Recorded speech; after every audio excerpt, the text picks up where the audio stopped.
This is a milestone year, marking 100 years of Black History Month. This milestone isn't just about looking back at history. It's about asking ourselves what responsibility we carry forward as leaders, as teammates, and as people shaping workplaces today. Today's conversation is an opportunity to talk about that from the perspective of our lived experiences. I'm joined by two leaders within UREST and ESFM. Ryan Roberts, Regional Director, UREST National Accounts. Welcome, Ryan. Thank you, Natasha. It's a pleasure to be here. And Lawana Holland Parrish, VP of Operations at ESFM. Hey there. Thanks for having me. Thanks for being here. Let's get to it. So this year, we recognize the centennial of Black History Month. What does this 100-year milestone mean to you personally? Lawana, let's start with you. Well, I'm a storyteller, I'll tell you that. And I think that Black History Month is significant because not only does it represent like a milestone, but it also reflects and acknowledges and preserves American history. And those two things are the same. It's not Black history. To me, it's American history. And this allows us or affords us the opportunity to see how closely those things align. I'm reminded because my son actually attends Carter G. Woodson Academy. And one of the things he has to know is that, hey, that is, the Mecca of the person who established the Negro History Week. And 100 years later, we have still celebrating this an entire month. So I like to reflect and think about those who have contributed, not only to this country, but who have contributed to me and my well-being as well. It does truly take a village. And I think that 100 years represents legacy and responsibility. And I'm just fortunate to be here on this day, to be recognized as a leader within our organization, and that, representation does matter. I love that, Lawana, and I agree with you. Black history is American history, and so I love that tie-in. Ryan, what does it mean to you? Thanks, Natasha. I really do appreciate the significance of us being in our centennial for Black History Month. I think it's a significant mile marker, for lack of a better term, on America's journey. And so it's not meant to diminish really the milestone itself, but to acknowledge that we are on a journey collectively in this country, and this is one piece of that journey. We still do have a ways to go, and we have come from a ways away, I guess to say. But really just keeping the history accurate and alive is really what I find in the importance of this year's Black History Month, and knowing where we all came from, right? From a history standpoint. I think that's so important to really help us avoid mistakes or opportunities in the past and know what we're planning for in the future. And so I love that, Ryan. Collectively working together, that is what it's all about. Now, I'd like to hear about an experience you've had. What's one lesson from your life or career that has helped you grow as a teammate? Ryan, what stands out for you?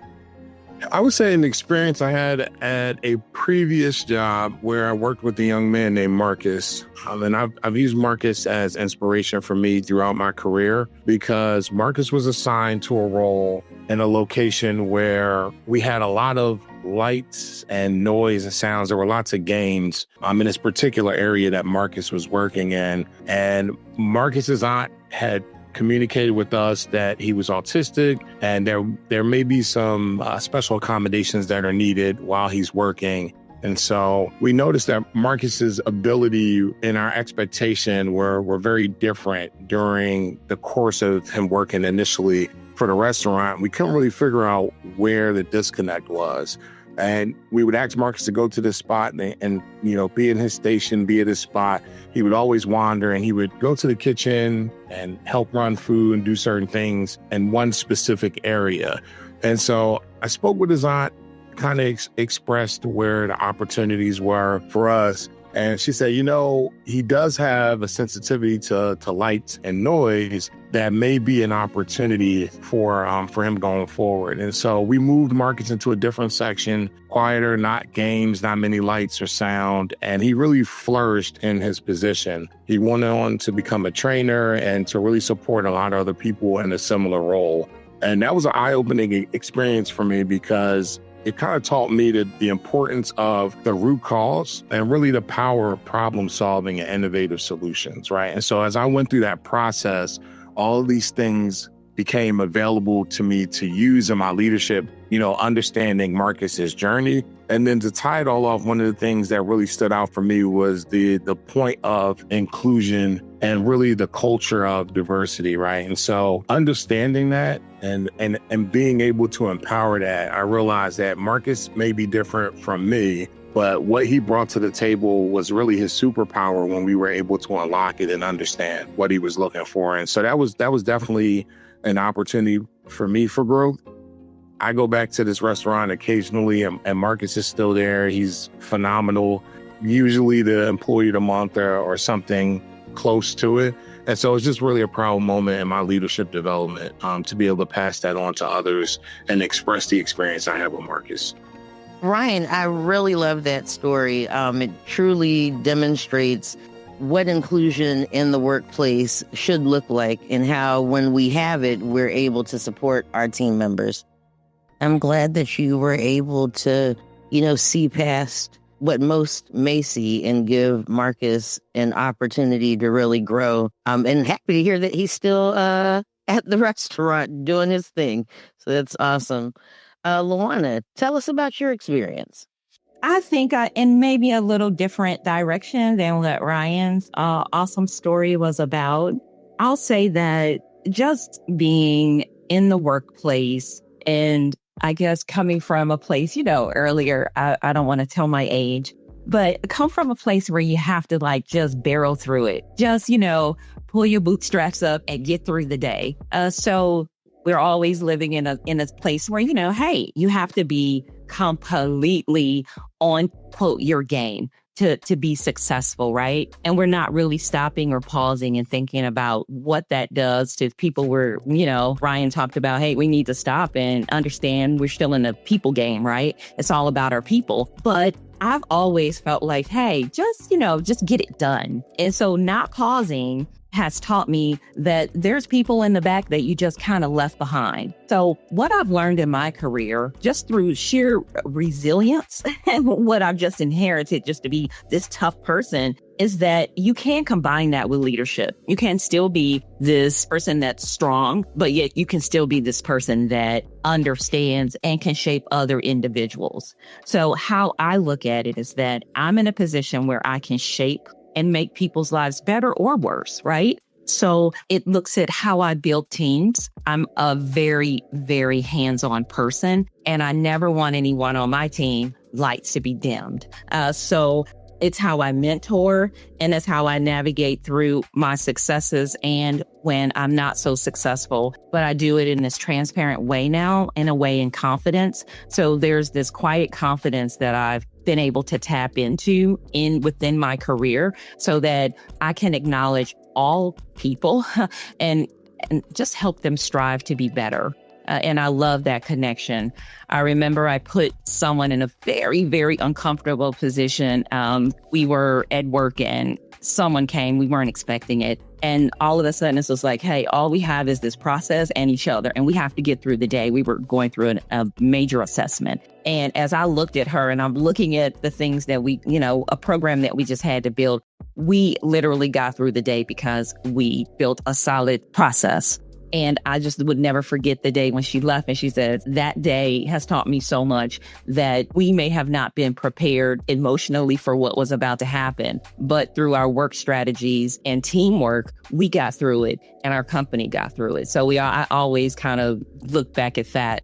So you don't have to have everything right. But when you have collaboration, give yourself a little grace, then it just makes you a much more powerful leader. Luana, that really affirms that what we do and what we say matters. It could be that memorable experience for someone else that really helps them to grow. So that brings me to the last questions about legacy.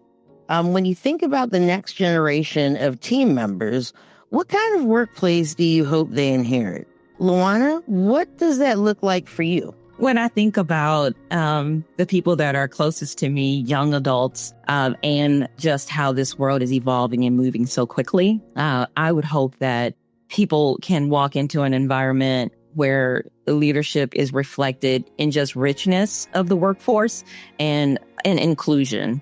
So we are going to be able to thrive on what we do collaboratively and how we develop each other so we can be prepared. You know, I'm always a person, and in my craft, I measure a lot. So if it's not measurable, what is it? But again, I just want us to be in a position where we can sustain what we do. And that starts with how we treat people, how people feel about the work, and that they are acknowledged for that. We all still need to be in a place where we are going to be held accountable for what we do. But future forward, I really hope that when our future leaders walk through the door, that they feel this level of being included, that they will have the opportunities to develop and grow, given that they're putting in and, you know, their side of the bargain that they have to complete as well. But really about collaboration, being inclusive, and just feel a sense of belonging. And so we have to get back to the people part. You have to get back to the people part. And that would be my wish list for folks coming up in the ranks. I agree with that, Luana. I think there's something to be said when you have an environment where you're building psychological safety for all of your team members. You see them thrive and are able to collaborate a lot better. And that's where true innovation kind of comes to heart. Ryan, what would you add? Yeah, I think that's a great question, Tasha. Really, the word legacy is such a powerful word. It sticks out to me. And so, in thinking about that, I will say that I do agree with really a lot of the sentiments that Luana had. I really think she was spot on with her answer. But for me, in that same notion, really a workplace that understands the power of the collective and the importance of accepting and supporting cultural differences of those who make up the collective. I think when people are encouraged to bring their truest versions of themselves to work, we're able to leverage all the best parts of humanity. And so for me, really just leaving it in a better place from a cultural standpoint than where it was received. And so I think that would be the gist of it for me. I really would like for our leaders that enter into these roles going forward to feel like there's a safe space of accountability and really just an ability to move the ball forward for the next generation that comes behind them. You know, Ryan, I think that is something that we can do. We have to be intentional about doing it. But making this vision real is something that we have the opportunity to shape. And it's something that I know I'm proud to be a part of. So thank you, Luana and Ryan. I'm grateful to you both for sharing your perspectives and your experiences today. To everyone listening, this month is an invitation to really think about the role each of us plays in shaping the culture we're a part of. Black History Month reminds us that culture isn't something we inherit. It's something we build every day through how we lead, listen, and show up for one another. Thanks, everyone.